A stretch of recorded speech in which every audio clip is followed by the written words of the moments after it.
Then the man from the forest now said, what plan are you people making there? Oh, so you are making this plan? Let us see who is the owner of the jungle, if you can ever get us. What rubbish are you people talking there? Is it not one of you in that place now having the meeting that brought this business to us? Simon Ekpa was arrested in Finland and he was charged to court. He was arrested 2024, last year. He was charged to court. Immediately was arrested. Apple, killing and everything in Southeast, do down, except Imo State. You are welcome again to the Guru's Perspective. I would always be announcing it in advance. Please share very favorably. Touch the button. Drop your comment. Very, very necessary. Your viewing must be a prominent thing. One of your priorities to be doing, please. Now, let us conclude this narration of policing, security, and what we have. Somebody asked me a question. Is the security issue coming down or not? It's a very, very difficult question to answer. But the person told me I must provide answer. He believes that I know so much about security in Nigeria. I told him yes, when I was much younger, I have been very, very friendly with the police force. That the top police colleague, I was with them all throughout, which gave me opportunity of visiting other police establishments around the world, like the best of the detective, you talk of Scottish, like the Itapo regional headquarters in Egypt, like many others. But the difference between that time and now is so wide that it is only a man who is not having the facts that will just jump in and say, this is the one Jack straight quote to finish the matter. In the last one before now, I made it clear that most people that negotiated massive entry of terrorism in Nigeria, they are still very much around within corridors of power, which makes it a little difficult for the matter to be settled. And I mentioned a few names and appointed to some people. Let us take that.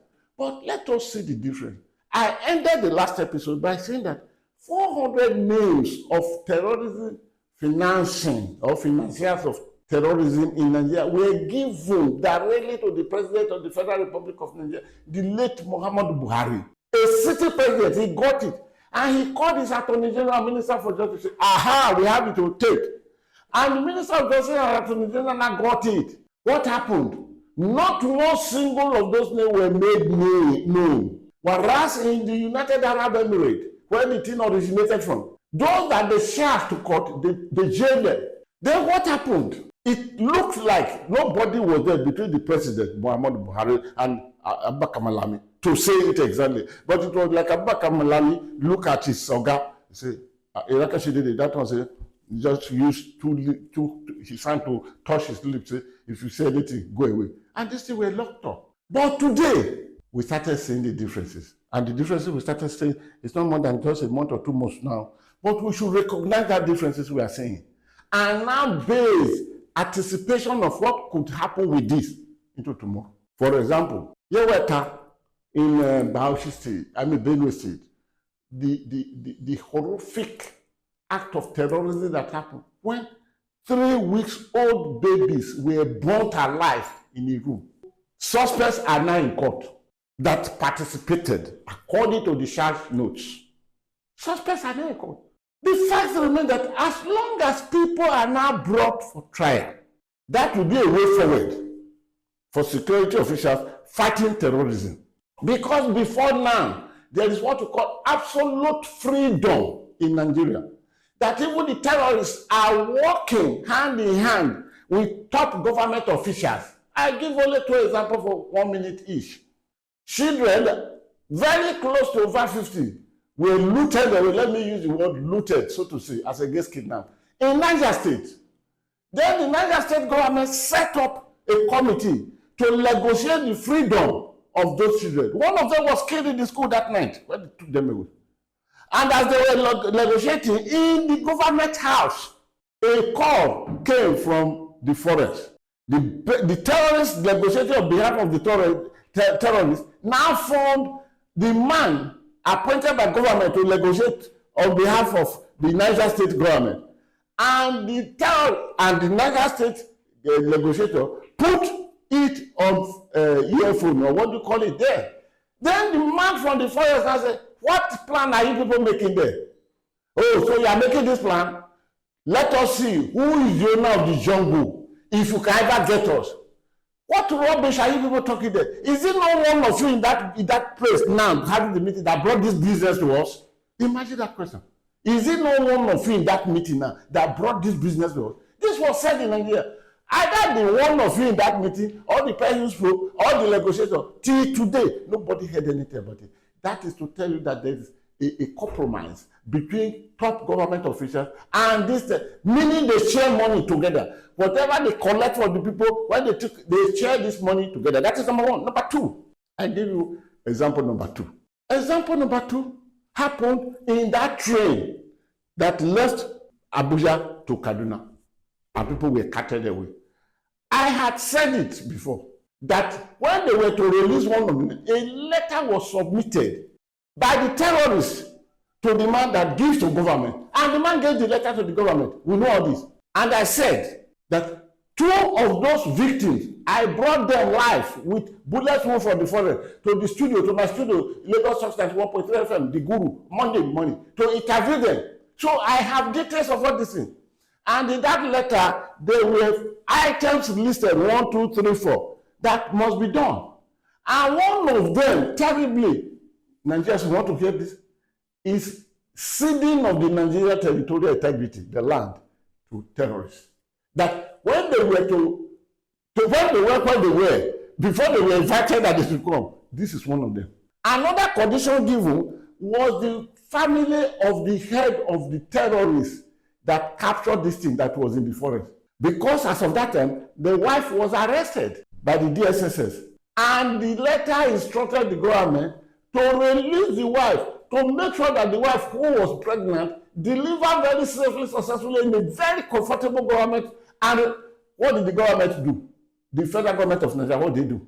This woman was released, was first of all taken, and she delivered successfully and was released. And the Nigeria police, the federal government plane flew this woman to Maiduguri, to Liberty, to go and deliver to one traditional ruler. It tells you that there are contracts, there are agreements between them. So that is the issue. But now, if the thing is changing, oh, please permit me to add a third one. Those negotiators that negotiated, let's be specifically concentrate. Let us concentrate today on the train from Abuja to Kaduna. We all know the negotiator, Mahmoud, is a PA to Sheikh Gumi, who invited that man to come and negotiate. In the beginning, they were there.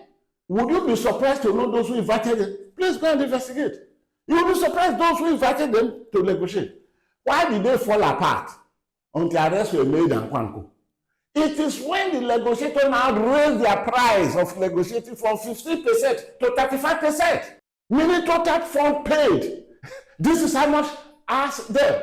Like if you are an agent, getting houses for people. That is it. So let us now finish it quickly. Those in the past, President Muhammadu Buhari was not interested in prosecuting terrorists. They were not given the name terrorists in the beginning. Why? Because if they had been named terrorists, the world, the international organizations of the world in this matter would have taken it seriously. That's why they called the word bandits for them. And don't forget, when Boko Haram started, when Boko Haram was asked, what do you want? When they said they don't need Goodluck Jonathan as president, who did they appoint? They appointed two names in Nigeria. I don't know whether Nigeria easily forget things like that. They named Muhammadu Buhari and they named Professor Wole Soyinka to negotiate on their behalf. Wole Soyinka was just a ruse. But how much of a rule was the name of Muhammadu Buhari they mentioned? So Muhammadu Buhari made sure he never prosecuted any of those terrorists or financiers of terrorism that were given to him. But today, a few days back now, the thing is becoming different. What is happening now? You can see that the brutality that was met on the people of Benue is now being dealt with. What happened? President Bola Ahmed Tinubu visited Benue after the crisis. He had to call the Inspector General of Police there. Inspector General of Police, why are there no arrests? Look at what happened. Look at it. Was after that arrests were coming. But just this week, last week, 6 of the suspects that carry out that mayhem in Benue State and Plateau, they'll be brought to court. That will deter the confrontational stand of the terrorists. Another thing we must look into, before I drop the alcohol here, is that they have been brought to court. Will the Nigerian judiciary do its work? If it fails, then all the efforts of the security agencies of getting data and everything to prosecute this, if it fails in court, after they would have taken money, I'm talking of the Nigerian judiciary, then we should prepare ourselves going back to square one, which will be worse than anything else. Then finally, let us take example. Simon Ekpa was arrested in Finland and he was charged to court. He was arrested 2024, last year. He was charged to court. Immediately was arrested. Apple, killing and everything in Southeast, do down, except Imo State. Of course, Imo State, I'm not discussing it there today, because what is there in Imo State itself is a different thing entirely that I don't want to mention to this. Now, the court had done a good thing. The court went judiciously with time, and Ekpa had been sentenced to 6 years imprisonment. What does that tell you? It tells you that can such thing be copied in Nigeria? With the Nigerian judiciary, these 6 people that are now brought to court, will the Nigerian judiciary take it very straightforward? Will the case not be legal for the next 25 years that the first great-grandchildren of the prosecutors will be the one probably going to court to say, my great-grandfather brought the case here, it's not yet finished? As long as we deal with this matter speedily and we bring suspects to trial by bringing evidences are there. The security agencies, they have evidence. I can tell you boldly, please quote me. You need to gain insight to the volume of evidences. These are evidences that are solid as anything with the DSSS against terrorists and crime. But if those who are appointed them, those who instructed them that go and investigate the matter, we want to see these people be punished. If they are not equally telling them that be careful what you come with to, be careful, then we have a problem. But now that the possibility, they've been brought some to court, if the court will move with that speed and set us, that will be the beginning of decline of terrorism. So we need justice. Without justice, terrorism will not go out of Nigeria. We need to pack all those who initiated this business, who are part of the government today, to remove them. If we can do this, Nigeria will see peace again. The Guru sends out. But don't forget, touch the button, share, view, your comment. Let it be dropped.